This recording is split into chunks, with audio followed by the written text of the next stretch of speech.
அரசாங்கத்தால அரசாங்கத்தின் உதவியோட ஒரு பெரிய விகார கட்டி இருக்கணும்.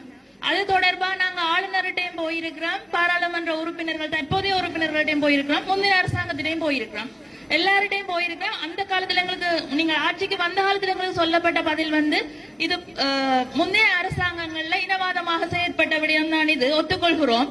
ஆனால் எமது ஆட்சியில் எதுவும் நடைபெற மாட்டாது என்று எங்களுக்கு வாக்குறுதிகள் தந்திருந்தீர்கள். ஆளுநரும் அறிக்கை எழுதுகிறார் என்று வரையும் எழுதி முடியவில்லை. அப்படி இருக்கையில் நாங்கள் கடந்த 20ஆம் தேதி தங்கள் யாருடைய ஆதரவும் இல்லாமல் தன்னிச்சையாக சென்று பௌத்த சாசன அமைச்சர் சுன்னி சினவி அவர்களை சந்தித்து அவர் எங்களுக்கு ஒரு சாதகமான பதிலை தந்து நாங்கள் நம்பிக்கையுடன் 2 இரவுகள் தூக்கம் கடந்த நிலையில் 22ஆம் தேதியோ 23ஆம் தேதி அங்கே இன்னொரு சட்டவிரோத கட்டடம் மிக கோலாகலமாக திறந்து வைக்கப்பட்டிருக்கிறது.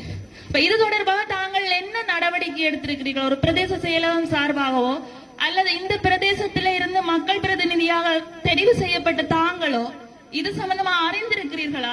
அல்ல இன்று வரையும் இது எனக்கு தெரியவில்லை என்ற பதிலாம் கூற போகிறீர்களா? அல்லது இது சம்பந்தமாக என்ன ஒரு நடவடிக்கை எந்த ஸ்டேஜ்ல நிக்குதுன்றத இந்த இடத்துல மக்களுக்கு நீங்க தெரியப்படுத்த வேணும். மற்றது இது தனியா ஒரு தனிப்பட்ட அந்த 16 காணிக்காரட்ட பிரச்சனையும் இல்லை. இது ஒரு திட்டமிட்ட ஒரு ஆக்கிரமிப்பா தான் நாங்க பாக்குறோம். நாங்க தடுக்க செய்து கொண்டுதான் வாரீங்கள்.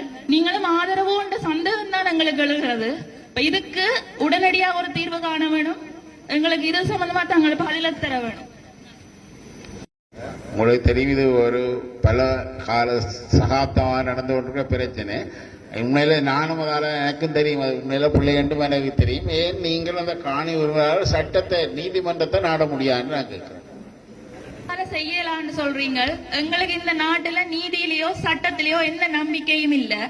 நீதிமன்றத்தால தடை விதிக்கப்பட்ட எத்தனையோ இது எதேச்சாதிகாரமாக நடைபெற்றுக் கொண்டுதான் இருக்கு. நாங்க குருந்தூர் மேலே உதாரணமா பார்க்கலாம்.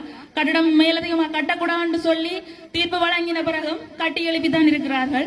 நாங்கள் சட்டத்தின்பால் அந்த பிரச்சனையை விட்டுவிட்டா நாங்க பொது வழியில கதைக்க இயலாது.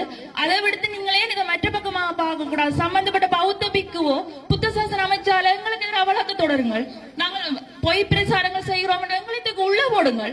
ஏன் போடவில்லை? அப்படி உங்கள் பக்கத்தில் உறுதிகளோ எந்த ஆவணங்களோ இல்லை என்று உங்களுக்கு நிச்சயமாக தெரிந்தும் வழக்கு தொடர கோருகிறார்கள் என்றால் உங்களுக்கு வடிவாக தெரியும். அந்த இடத்துல ஒரு ஜட்ஜ்மெண்ட் வரைக்குள்ள நீங்க உங்களை அதிகார துஷ்பிரயோகங்களை பயன்படுத்தி உங்களுக்கு சார்பா சட்டத்தை மாற்றலாம் என்ற ஒரு நம்பிக்கையில தான் நீங்க எங்களை வழக்கு கூப்பிடுறீங்க. ஏன்னா உங்களிடத்துல எந்த ஒரு ஆவணங்களும் இல்லை.